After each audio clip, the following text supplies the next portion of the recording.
All right, peace. So today is still the 2nd January 2021. The sun is 12 degrees Capricorn, moon 27 degrees Leo, Mercury 20 degrees Capricorn, Venus 22 degrees Sag, Mars 28 degrees Aries, Jupiter 3 degrees Aquarius, Saturn 1 degree Aquarius. You should have your chart with you at this time. Taurus 6 degrees Aquarius, 6 degrees Uranus 6 degrees Taurus, forgive me. Neptune 18 degrees Pisces, Pluto 24 degrees Cap. True node, North node 18 degrees Gemini. Now this video is about Mercury and Venus.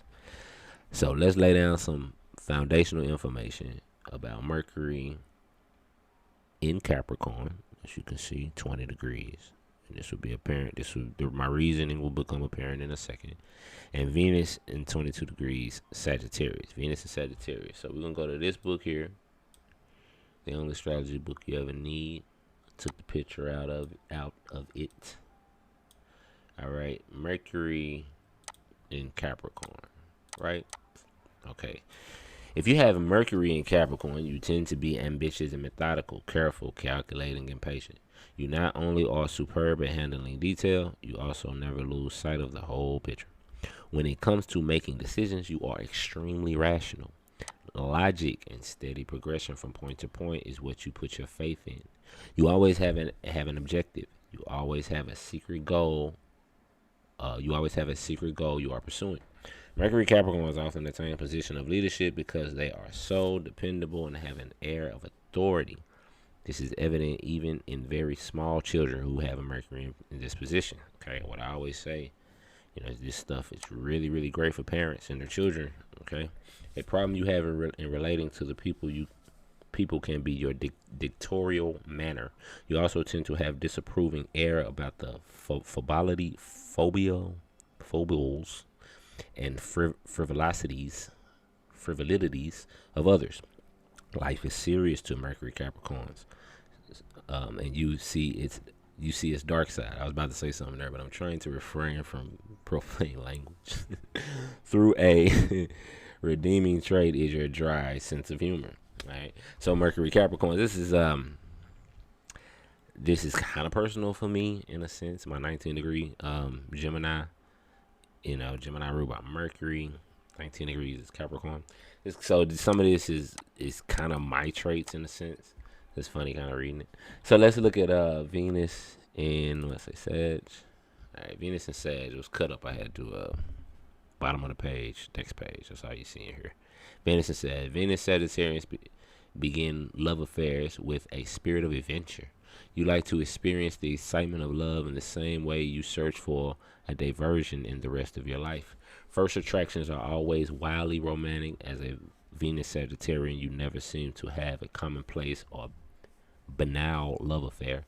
However, you cannot sustain the emotion and therefore never completely sacrifice your freedom to another person. What you want is the unobtainable, perfect love, and even if you could find it, you would shrink from being possessed by it. With such a contradictory attitude, it's no wonder you leave your lovers terminally puzzled. Yeah. Basically, Venus Sagittarians are high-spirited, outgoing, highly imaginative. You tend to attract powerful and influential friends and find it much easier to deal with friends than with lovers. For one thing, friendship is less demanding. Luck in creative affairs surrounding projects undertaken in foreign countries and far from home. So you get a foundational understanding of those two placements, right? Now, these two placements specifically, and what sparked me to do this video about these two today was the fact that today they both just so happen to be in the Virgo Duad. Okay, see, as you can see, it looks similar. They were both in Leo yesterday too. Take that into account. I didn't, at least not in the video. And that's also significant because if you watch my earlier video, I showed how the moon will be entering Virgo later on today, and within the next 4 hours or so, around 7:15, 7:13, something like that. And as you can see, it's 27 degrees Leo. So later on today, you're gonna have the moon in Virgo, Mercury in Capricorn, but in the Virgo duad. And then you're going to have Venus and Sagittarius in the Virgo duad. You see what I'm saying? And just for kicks, you can look at Mars. We can just glance at Mars. You see that's in the Pisces duad of Aries. And Jupiter is in Aquarius, but it's in the Pisces duad of Aquarius. So you see that dynamic there. Pisces in the Virgo aspect playing out there. And where is the sun? I can't remember. Oh, it's in the Gemini. It's in the Gemini duad, which is somewhat interesting when you consider the Virgo Pisces dynamic being played out with those planets, with the duads of the planets. Let me be clear. And then we in Gemini, which is a represents duality, and Virgo and Pisces being opposite signs. You see, so essentially, what one will focus on today would be is the future and how you can align your career with what you work good at and with your overall beliefs. You see, because Mars is in Aries, so that's your action, what you're going to do. Jupiter just hit Aquarius. It's just freshly in Aquarius, so that's all about new knowledge, gaining new knowledge, right? And then the Venus and Sagittarius, as it said what it was said about adventure, exploring, friend. But Venus is always associated with what you like and what you love. But you can understand how maybe you can incorporate that with what you do in your for your work, for your career, because that's the general focus based on the sun. And this is why I try not to go, moons and this, suns and that, and just read those things like that, because everything plays off of each other. All right, and I can speak this and that and speak hypotheticals, but that's really irrelevant.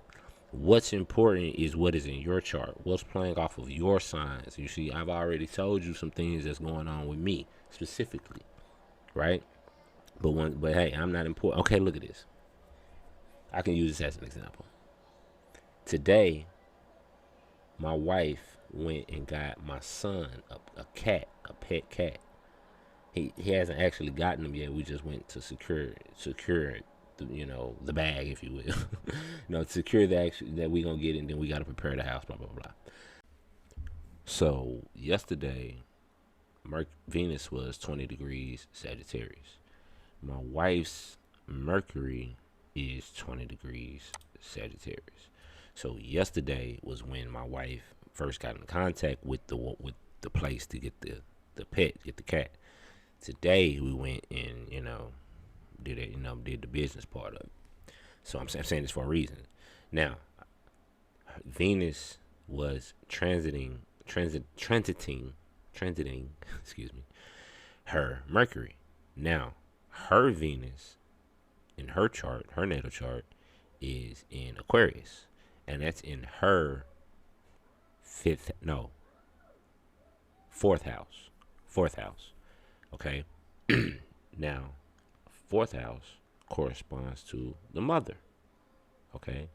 So Venus transiting her Mercury got her the idea to do a motherly thing, which is where her Venus is in her fourth house. She loves being a mother. You see what I'm saying? Just because, not just because, but she loves being a mother naturally, because women typically like being, mothers typically like being mothers. But her Venus being in fourth house, for her specifically, you know what I'm saying? She's not happy if her child, she only got one son. She, you know how that is, spoiled, etc. So essentially, she did something for my son today that she's been wanting to do. She's been striving to do for a while now. You know what I mean? We had to wait until he get ready to do this to make this such a big, it's a big transition getting a pet. So, my wife is, she real happy, and I'm happy because she happy, obviously. And it's just interesting that Venus is on her Mercury right now. You understand what I'm saying? And our son, his moon is in Gemini. So I've already told you about what's in Gemini. It's just, I could go on. But y'all not concerned about my family and my life in that sense. I'm teaching you this so you can use it for yourself. Get my ebook. understand your chart, and then from day to day, we're gonna be looking at these. We're gonna understand what the energy is. We're gonna understand how to ride these waves. These energies are wave patterns. That's all this stuff is. Okay. The so-called Illuminati people, they know the energies. They ride the waves. Okay? Don't go against the grain. That's what it is. Be a surfer. Ride the wave of energy. If you know where the general focus is, you understand what I'm saying? Then you can align yourself with the tide. Okay? So, peace and love. See you tomorrow.